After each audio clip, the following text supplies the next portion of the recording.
আসসালামু আলাইকুম প্রিয় কলিজার ভাই বন্ধুরা, আজকে সব ভাই ব্রাদার মিলে চলে আসছি কিরগিজস্তান পাহাড়ে। বেশি দূর না, ওই যে সামনে দেখা যাচ্ছে পাহাড়।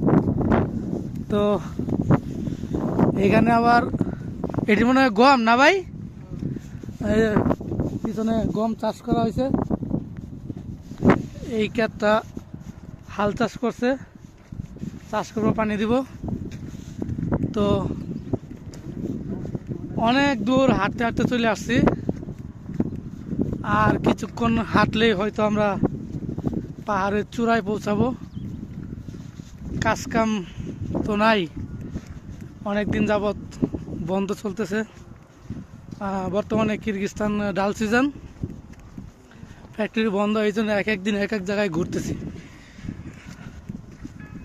আসলে ঠান্ডা আছে তো, প্রচুর পরিমাণ ঠান্ডা, বাতাসও অনেক। এই বাতাসের কারণে অনেক ঠান্ডা লাগে। রোদ থাকলেও তবুও ঠান্ডা, অনেক প্রচুর পরিমাণ ঠান্ডা। আকাশের অবস্থা কিন্তু অনেক ভালো, পরিবেশও অনেক ভালো, তারপরেও ঠান্ডা। সবাই ভালো থাকবেন।